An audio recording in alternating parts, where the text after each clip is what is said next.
नमस्कार दोस्तों, learn with RJ YouTube channel में एक बार फिर आपका बहुत बहुत स्वागत है। तो दोस्तों, आज मैं पुनः लेकर आया हूँ बिजनेस एनवायरनमेंट के कुछ और प्रश्न जो बीकॉम, बीबीए, सीयूईटी के एग्ज़ाम देने वाले छात्रों के लिए तथा सीएस एंट्रेंस एग्ज़ाम देने वाले छात्रों के लिए बड़े ही उपयोगी साबित होने वाले हैं। तो आइए इन प्रश्नों को देखते हैं। इस वीडियो का एक पार्ट पहले मैंने बनाया हुआ है जिसमें 50 से ज़्यादा प्रश्नों को हल किया गया था।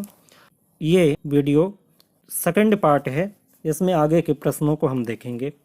पहला प्रश्न है, नई आयात निर्यात नीति की विशेषताएं हैं। निर्यातों पर से परिमाणात्मक प्रतिबंधों की समाप्ति करना, कृषिगत निर्यातों को विशेष प्रोत्साहन, विशेष आर्थिक क्षेत्र की सुविधाओं में सुधार या उपर्युक्त सभी। तो देखिए, इस प्रश्न का सही जवाब होगा ऑप्शन नंबर डी, उपर्युक्त सभी। नई आयात निर्यात नीति में इन तीनों ही बातों पर ध्यान दिया गया है। एक तो परिमाणात्मक प्रतिबंध कम किए गए हैं या समाप्त किए गए हैं, कृषिगत निर्यातों को प्रोत्साहन देने की बात कही गई है और विशेष आर्थिक क्षेत्रों के लिए अनेक सुविधाओं को जोड़ने के लिए भी इस आयात निर्यात नीति में बातें कही गई हैं। इसलिए ऑप्शन नंबर डी सही होगा। अगला क्वेश्चन देखते हैं। विदेशी पूंजी में सम्मिलित किया जाता है विदेशी सहायता, व्यापारिक ऋण, विदेशी निवेश या ऑप्शन नंबर डी दिया है ये सभी। तो देखिए, यहाँ पे ऑप्शन नंबर डी सही उत्तर होगा, क्योंकि विदेशी ऋण में ये तीनों ही चीज़ें शामिल होती हैं। विदेशी सहायता के रूप में भी विदेशी पूंजी पाई जा सकती है। यहाँ पे व्यापारिक ऋण की जगह आप विदेशी ऋण मान के चलिए। विदेशी ऋण के रूप में भी विदेशी पूंजी मिलती है और इसके अलावा विदेशी निवेश के रूप में भी विदेशी पूंजी मिलती है। इसलिए ऑप्शन नंबर डी सही जवाब होगा। अगला प्रश्न देखिए। अर्धविकसित राष्ट्रों में विदेशी व्यापार की मुख्य समस्या बढ़ता हुआ ऋण भार, विकसित देश से प्रतिस्पर्धा, साहसिक वर्ग का अभाव या ये सभी। तो इसका भी उत्तर होगा ऑप्शन नंबर डी, ये सभी। अर्धविकसित देशों में विदेशी व्यापार कम हो पाता है, इसका मुख्य कारण ये तीनों ही हैं। एक तो इनके ऊपर ऋण का काफ़ी भार होता है, इसलिए ये उद्योग धंधों का बहुत अच्छी तरीके से विकास नहीं कर पाते हैं, इन्वेस्टमेंट कम कर पाते हैं। और जब इन्वेस्टमेंट कम होता है तो उत्पादन छोटे लेवल पे होता है। छोटे लेवल पे उत्पादन होने की वजह से उत्पादन की लागत बढ़ती है और इसलिए विकसित देश से ये प्रतिस्पर्धा नहीं कर पाते हैं, कंपटीशन नहीं कर पाते हैं, क्योंकि इनकी चीज़ें महंगी होती हैं। और इसके अलावा अर्धविकसित देशों में साहसिक वर्ग का भी अभाव होता है। ऐसे लोगों की कमी होती है जो ढेर सारा पूंजी या पैसा लगाकर नए नए उद्योगों की स्थापना कर पाएँ। तो इन तीनों की वजह से ही उत्पादन का स्तर निम्न होता है और विदेशी व्यापार में भी समस्या पैदा होती है, क्योंकि विदेशी व्यापार में पैसा काफ़ी समय तक फंसा रहता है। ट्रांजैक्शन के तय होने और ट्रांजैक्शन के पूरे होने के बीच में काफ़ी एक गैप होता है, तो उस समय बहुत सारी पूंजी आपको उसमें इन्वॉल्व करके रखनी होती है, जो कि अविकसित देश नहीं कर पाते हैं। अगला प्रश्न है, वर्तमान में कोई भी देश नहीं है शक्तिशाली, कमज़ोर, आत्मनिर्भर या उपर्युक्त सभी। तो इसका सही जवाब होगा आत्मनिर्भर। आज के दिन कोई भी देश आत्मनिर्भर नहीं है, इसलिए नहीं है कि सभी देशों में सभी प्रकार के संसाधन उपलब्ध नहीं हैं। कहीं किसी चीज़ की उपलब्धता है तो दूसरी कोई चीज़ नहीं है, कहीं पे दूसरी चीज़ की उपलब्धता है तो पहली चीज़ नहीं है। तो आत्मनिर्भर कोई भी नहीं है। शक्तिशाली और कमज़ोर देश तो हैं ही हैं, तमाम देश शक्तिशाली और कमज़ोर के श्रेणी में हैं, लेकिन आत्मनिर्भर कोई भी नहीं है। अमेरिका, ब्रिटेन, यूरोपीय देशों तक की भी हालत ये है कि वो अपने आप में आत्मनिर्भर नहीं है। अगला प्रश्न देखते हैं। अंतर्राष्ट्रीय व्यापार वातावरण का प्रमुख लाभ है अंतर्राष्ट्रीय सहयोग, परस्पर संबंध, समान अवसर, उपर्युक्त में से कोई नहीं। तो इसका सही जवाब होगा अंतर्राष्ट्रीय सहयोग। अंतर्राष्ट्रीय व्यापार का वातावरण यदि फेवरेबल है तो अंतर्राष्ट्रीय सहयोग में वृद्धि होती है और देश एक दूसरे से मिलजुल कर काम करते हैं।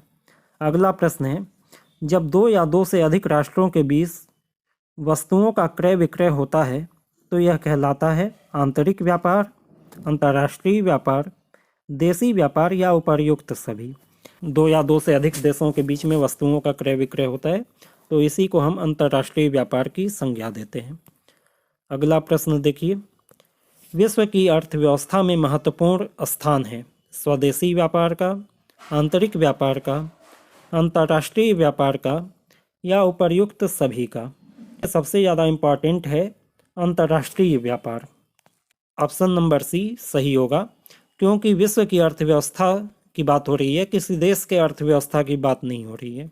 यदि किसी देश के अर्थव्यवस्था की बात होती तो तीनों ही ऑप्शन सही होते, लेकिन यहाँ पे विश्व की अर्थव्यवस्था पूछा है तो वैश्विक अर्थव्यवस्था अंतर्राष्ट्रीय व्यापार से ही प्रभावित होगा। अगला प्रश्न देखिए, आंतरिक व्यापार कहा जाता है घरेलू व्यापार, विदेशी व्यापार, अंतर्राष्ट्रीय व्यापार या उपर्युक्त सभी। तो आंतरिक व्यापार घरेलू व्यापार को कहते हैं, यानी किसी देश के अंदर होने वाला जो भी लेन देन है, जो भी व्यापार है, वो आंतरिक व्यापार के अंतर्गत आएगा। अगला प्रश्न देखिए, गैट समझौता लागू हुआ था जनवरी 1948 में, अप्रैल 1951 में, जुलाई 1952 में या इनमें से कोई नहीं। तो इसका सही जवाब है जनवरी 1948 में। गैट समझौता क्या है? इसका इंग्लिश में गैट को कहते हैं GATT। इसका फुल फॉर्म होता है general agreement on trade and tariff. जब 1930 में मंदी आई और उसके बाद द्वितीय विश्व युद्ध हो गया तो सभी देशों की अर्थव्यवस्था खस्ता हाल हो गई थी और ऐसे में सभी देश अपने अपने फ़ायदे के लिए विदेशी व्यापार के ऊपर बहुत ज़्यादा टैक्स लगाने लगे थे। तो इससे विदेशी व्यापार प्रभावित होने लगा था। तो जनवरी 1948 में आपस में एक समझौता, बहुत सारे देशों ने एक मीटिंग रखी और इस मीटिंग में बातचीत करके एक समझौते तक पहुँचे जिसे गैट समझौता कहा गया। इसमें विदेशी व्यापार पर आयात शुल्क वगैरह लगता है, उसको कम करने की सिफारिश की गई और आपस में लोगों ने व्यापार को बढ़ाने के लिए बहुत सारे सुधार की बात को एक्सेप्ट किया था और ये समझौता हुआ था जनवरी 1948 में। तो ऑप्शन नंबर ए आपका सही जवाब होगा। आगे देखते हैं। अगला प्रश्न है, गैट के सिद्धांत हैं विभेदात्मक नीति की समाप्ति, गैर प्रशुल्क बाधाओं की समाप्ति, व्यापार संबंधी विवादों का परस्पर सहमति से निपटाना या उपर्युक्त सभी। तो इसका ऑप्शन नंबर डी सही है। गैट में इन तीनों ही चीज़ों को अपनाया गया था। विभेदात्मक नीति का मतलब भिन्नता करना, दो देशों के बीच में अंतर करने की नीति है, उसे समाप्त किया गया। गैर प्रशुल्क बाधाओं यानी टैक्स के अलावा अन्य जो बाधाएं व्यापार में हैं उनको दूर करने की बात कही गई।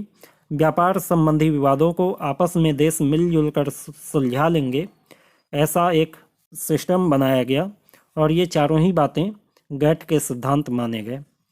अगला प्रश्न है, डंकल प्रस्ताव रखा गया था जनवरी 1990, दिसंबर 1991, अप्रैल 1992 या इनमें से कोई नहीं।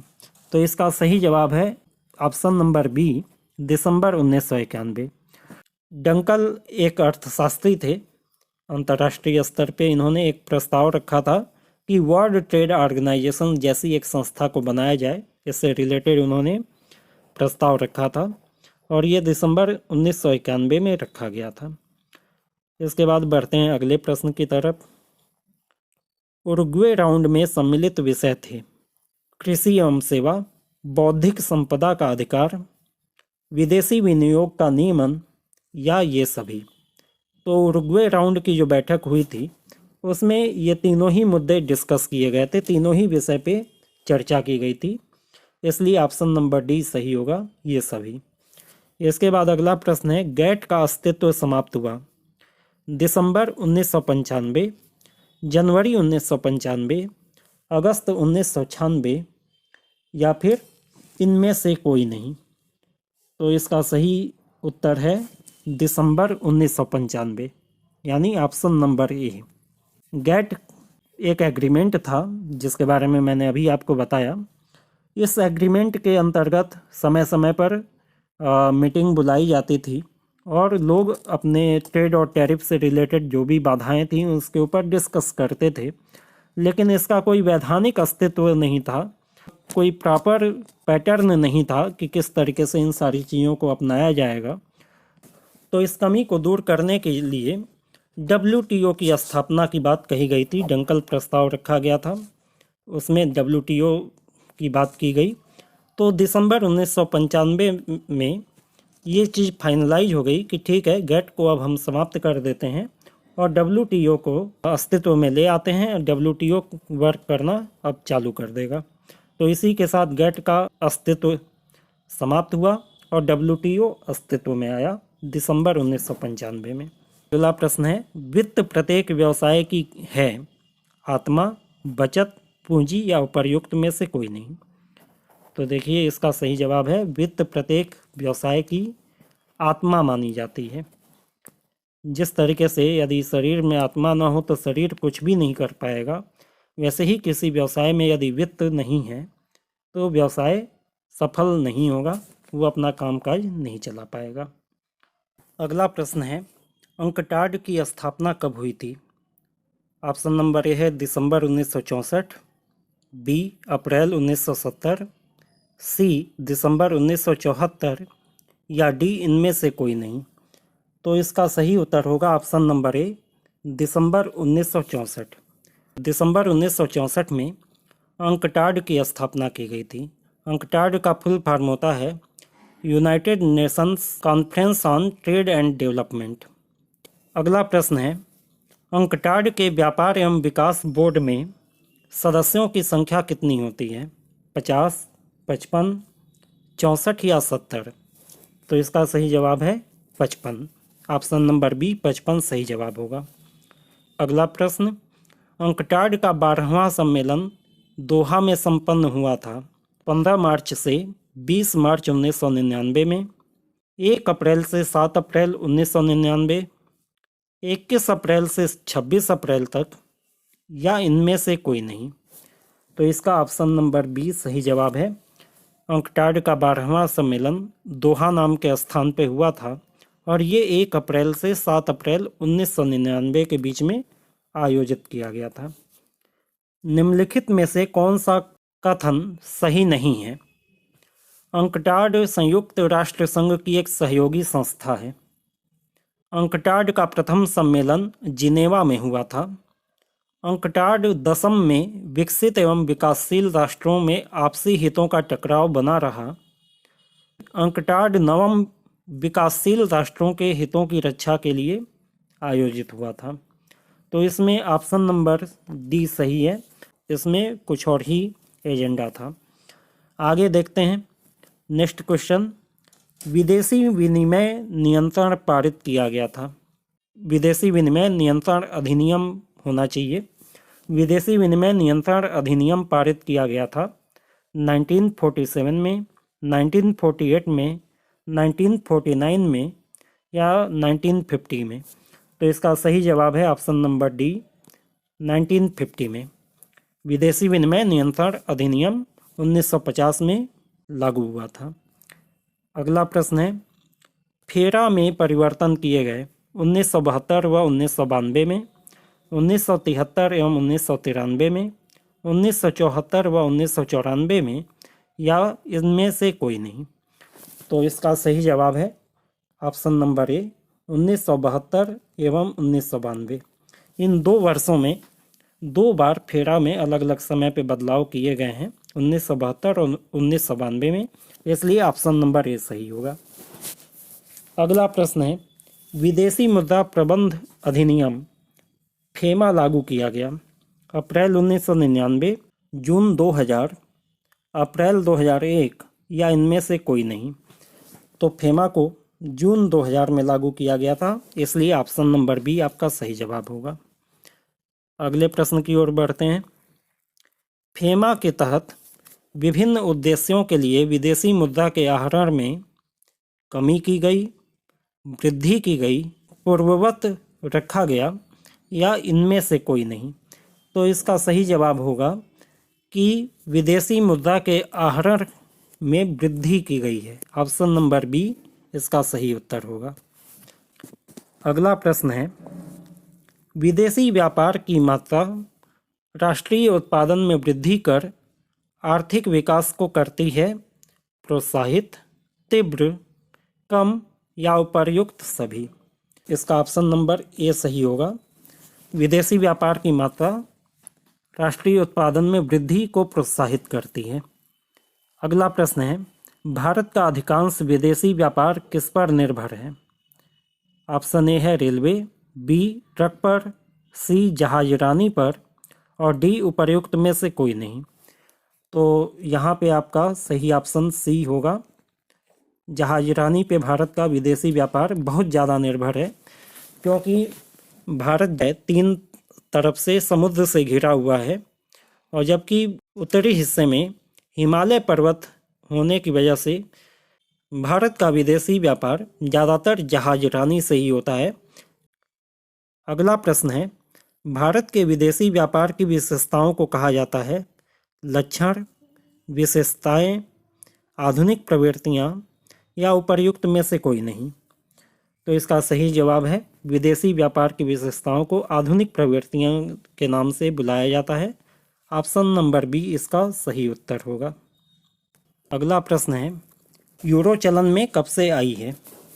1 जनवरी 1998, 1 मार्च 1998, 1 जनवरी 1999 और 1 जनवरी 2002। तो इसका सही ऑप्शन होगा ऑप्शन नंबर डी। यूरो जो है 1 जनवरी 2002 से चलन में आई है। अगला है, दक्षेस सार्क का मुख्यालय कहाँ है? काठमांडू, नई दिल्ली, सिलोन या ढाका। तो इसका सही जवाब होगा काठमांडू। सार्क का मुख्यालय काठमांडू में है। अगले प्रश्न की ओर बढ़ते हैं, 18वां सार्क सम्मेलन कहाँ संपन्न हुआ था? पाकिस्तान में, नेपाल में, बेंगलोर में या ढाका में? तो इसका सही जवाब होगा नेपाल में। 18वां सार्क सम्मेलन नेपाल में हुआ था। अगला प्रश्न, यूरोपीय साझा बाजार यूरोपियन कॉमन मार्केट ECM ने कार्य करना प्रारंभ किया है 1 जनवरी 1958, 1 मार्च 1958, 15 मार्च 1960 या 28 मार्च 1965। तो इसका सही जवाब है 1 जनवरी 1958। 1 जनवरी 1958 से कुछ यूरोपीय देश आपस में मिलकर अपने पूरे बाजार को एक बाजार में बदल लिए थे और यहीं से यूरोपीय साझा बाजार ने कार्य करना प्रारंभ किया था। अगला प्रश्न है, ECM का उद्देश्य है जीवन स्तर में सुधार करना, स्थिर विकास, आपसी सामंजस्य या ये सभी। तो ऑप्शन नंबर डी आपका सही उत्तर होगा। ECM बनाने का उद्देश्य था कि विकास को स्थिरता के साथ किया जाए, आपसी सामंजस्य के साथ सभी लोग आगे बढ़ें और इससे लोगों के जीवन स्तर में सुधार हो और ओवरऑल डेवलपमेंट को प्राप्त किया जा सके। इसी उद्देश्य के साथ ECM को बनाया गया था। अगला प्रश्न देखते हैं, मुद्रा कोष का प्रमुख कार्य है। यहाँ मुद्रा कोष का मतलब है अंतर्राष्ट्रीय मुद्रा कोष यानी IMF की बात हो रही है, इंटरनेशनल मॉनेटरी फंड। मुद्रा कोष का प्रमुख कार्य है ऋण लेना, ऋण देना, रोजगार देना या उपर्युक्त में से कोई नहीं। तो अंतर्राष्ट्रीय मुद्रा कोष को मुख्य रूप से इसीलिए बनाया गया है कि जब भी आवश्यकता हो किसी देश को तो ऐसे केस में IMF उनको ऋण दे पाए ताकि वो अपनी अर्थव्यवस्था में होने वाली समस्याओं को टाल पाएँ, दूर कर पाएँ। अगला प्रश्न है, अंतर्राष्ट्रीय व्यापार का संतुलित विकास करना है। मुद्रा कोष के कार्य, मुद्रा कोष के दोष, मुद्रा कोष का प्रबंध या मुद्रा कोष का उद्देश्य। तो अंतर्राष्ट्रीय मुद्रा कोष का मुख्य उद्देश्य यही है कि अंतर्राष्ट्रीय व्यापार का संतुलित ढंग से विकास किया जाए, इसलिए ऑप्शन नंबर डी आपका सही होगा। अगला प्रश्न देखिए, अंतर्राष्ट्रीय मुद्रा कोष की स्थापना हुई है 1944 में, 1948 में, 1952 में या इनमें से कोई नहीं। तो अंतर्राष्ट्रीय मुद्रा कोष को 1944 में स्थापित किया गया था। ऑप्शन नंबर ए आपका सही हो जाएगा। अगला प्रश्न है, अंतर्राष्ट्रीय मुद्रा कोष का प्रमुख उद्देश्य है अंतर्राष्ट्रीय नियंत्रण को बढ़ाना, अंतर्राष्ट्रीय व्यापार को बढ़ाना, विनिमय नियंत्रण को बढ़ाना या ये सभी। तो देखिए, मुद्रा कोष के ये सारे उद्देश्य हैं, इसलिए ऑप्शन नंबर डी आपका सही उत्तर होगा। अंतर्राष्ट्रीय नियंत्रण को बढ़ाना भी मुद्रा कोष का उद्देश्य है, अंतर्राष्ट्रीय व्यापार को बढ़ावा देना और विनिमय नियंत्रण को बढ़ाना, ये तीनों ही काम मुद्रा कोष के उद्देश्य माने जाते हैं। इसके बाद अगला प्रश्न है, मुद्रा कोष देता है संकटकालीन ऋण, मौसमी ऋण, अस्थायित्व ऋण या ये सभी। तो देखिए, ये तीनों ही तरीके के लोन मुद्रा कोष जारी करता है, जैसी जिसे आवश्यकता होती है वैसा लोन देता है। तो इसका सही उत्तर हो जाएगा ऑप्शन नंबर डी, ये सभी। आगे देखते हैं अगला प्रश्न, भारत अंतर्राष्ट्रीय मुद्रा कोष का संस्थापक सदस्य बना था 1944 में, 1945 में, 1946 में या 1947 में। तो इसका सही जवाब है 1945।